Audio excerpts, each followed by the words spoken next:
With the pandemic hobbling the meatpacking industry, Iowa farmer Al Van Beek had nowhere to ship his full-grown pigs to make room for the 7,500 piglets he expected from his breeding operation.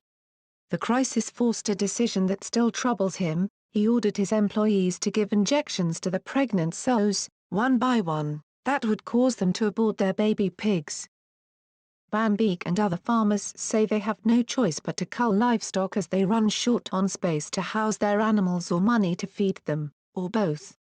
The world's biggest meat companies, including Smithfield Foods Incorporated, Cargill Incorporated, JBS USA and Tyson Foods Incorporated, have halted operations at about 20 slaughterhouses and processing plants in North America since April as workers furlough, stoking global fears of a meat shortage.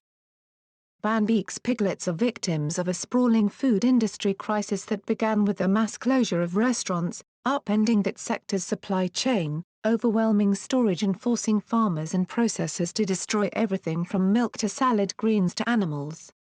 Processors geared up to serve the food service industry can't immediately switch to supplying grocery stores. Millions of pigs, chickens and cattle will be euthanized because of slaughterhouse closures, limiting supplies at grocers, said John Tyson, chairman of top U.S. meat supplier Tyson Foods. Pork has been hit especially hard, with daily production cut by about a third. Unlike cattle, which can be housed outside on pasture, U.S. hogs are fattened up for slaughter inside temperature-controlled buildings. If they are housed too long, they can get too big and injure themselves. The barns need to be emptied out by sending adult hogs to slaughter before the arrival of new piglets from sows that were impregnated just before the pandemic. "We have nowhere to go with the pigs," said Van Beek, who lamented the waste of so much meat. "What are we going to do?" In Minnesota, farmers Kerry and Barb Mergen felt their hearts pound when a crew from Daybreak Foods Incorporated arrived with carts and tanks of carbon dioxide to euthanize their 61,000 egg-laying hens earlier this month. Daybreak Foods, based in Lake Mills, Wisconsin, supplies liquid eggs to restaurants and food service companies. The company, which owns the birds, pays contract farmers like the Mergens to feed and care for them. Drivers normally load the eggs onto trucks and haul them to a plant in Big Lake, Minnesota, which uses them to make liquid eggs for restaurants and ready-to-serve dishes for food service companies. But the plant's operator, Cargill Incorporated, said it idled the facility because the pandemic reduced demand.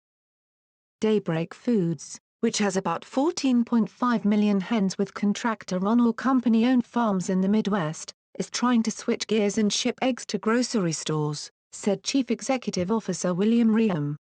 But egg cartons are in shortage nationwide and the company now must grade each egg for size, he said. Reham declined to say how much of the company's flock has been euthanized. "We're trying to balance our supply with our customers' needs, and still keep everyone safe, including all of our people and all our hens," Reham said. Dumping hogs in a landfill. In Iowa, farmer Dean Mayer said he is part of a group of about 9 producers who are euthanizing the smallest 5% of their newly born pigs, or about 125 piglets a week. They will continue euthanizing animals until disruptions ease, and could increase the number of pigs killed each week, he said. The small bodies are composted and will become fertilizer. Mayer's group is also killing mother hogs, or sows, to reduce their numbers, he said. "Packers are backed up every day, more and more," said Mayer. As the United States faces a possible food shortage, and supermarkets and food banks are struggling to meet demand, the forced slaughters are becoming more widespread across the country, according to agricultural economists, farm trade groups and federal lawmakers who are hearing from farmer constituents. Iowa Governor Kim Reynolds, along with both U.S. senators from a state that provides a third of the nation's pork, sent a letter to the Trump administration pleading for financial help and assistance with culling animals and properly disposing of their carcasses. "There are 700,000 pigs across the nation that cannot be processed each week and must be humanely euthanized," said the April 27 letter. The U.S. Department of Agriculture, USDA, said late Friday it is establishing a national incident coordination center to help farmers find markets for their livestock, or euthanize and dispose of animals if necessary. Some producers who breed livestock and sell baby pigs to farmers are now giving them away for free, farmers said, translating to a loss about $38 on each piglet, according to commodity firm Kearns and Associates. Farmers in neighboring Canada are also killing animals they can't sell or afford to feed. The value of Canadian ISOINs, baby pigs, has fallen to zero because of U.S. processing plant disruptions, said Rick Bergman, a Manitoba hog farmer and chair of the Canadian Pork Council. In Quebec alone, a backlog of 92,000 pigs waits for slaughter, said Quebec hog producer René Roy, an executive with the Pork Council. A hog farm on Prince Edward Island in Canada euthanized 270-pound hogs that were ready for slaughter because there was no place to process them, Bergman said. The animals were dumped in a landfill. Death threats. The latest economic disaster to befall the farm sector comes after years of extreme weather, sagging commodity prices and the Trump administration's trade war with China and other key export markets. But it's more than lost income. The pandemic barreling through farm towns has mired rural communities in despair, a potent mix of shame and grief. Farmers take pride in the fact that their crops and animals are meant to feed people, especially in a crisis that has idled millions of workers and forced many to rely on food banks. Now, they're destroying crops and killing animals for no purpose. Farmers flinch when talking about killing off animals early or plowing crops into the ground, for fear of public wrath.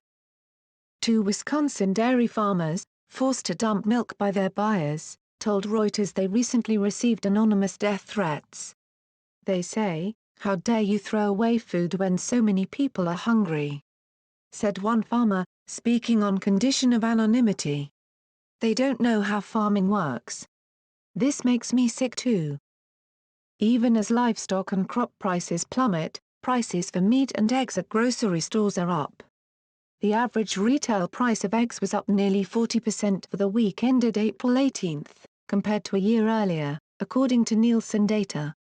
Average retail fresh chicken prices were up 5.4%, while beef was up 5.8% and pork up 6.6%. On Van Beek's farm in Rock Valley, Iowa, one hog broke a leg because it grew too heavy while waiting to be slaughtered. He has delivered pigs to facilities that are still operating, but they are too full to take all of his animals. Van Beek paid $2,000 to truck pigs about 7 hours to a Smithfield plant in Illinois, more than quadruple the usual cost to haul them to a Sioux Falls, South Dakota, slaughterhouse that the company has closed indefinitely. He said Smithfield is supposed to pay the extra transportation costs under his contract. But the company is refusing to do so, claiming force majeure that an extraordinary and unforeseeable event prevents it from fulfilling its agreement.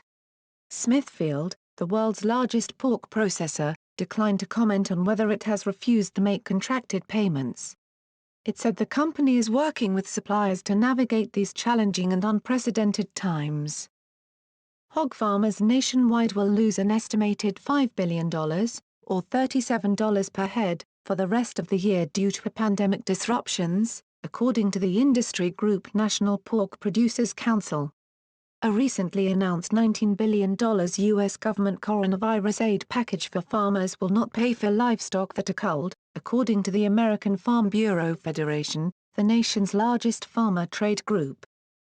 The USDA said in a statement the payment program is still being developed and the agency has received more requests for assistance than it has money to handle. Minnesota farmer Mike Patterson started feeding his pigs more soybean hulls, which fill animals' stomachs but offer negligible nutritional value, to keep them from getting too large for their barns. He's considering euthanizing them because he cannot find enough buyers after Smithfield indefinitely shut its massive Sioux Falls plant. They have to be housed humanely, Patterson said. If there's not enough room, we have to have less hogs somehow. One way or another, we've got to have less hogs.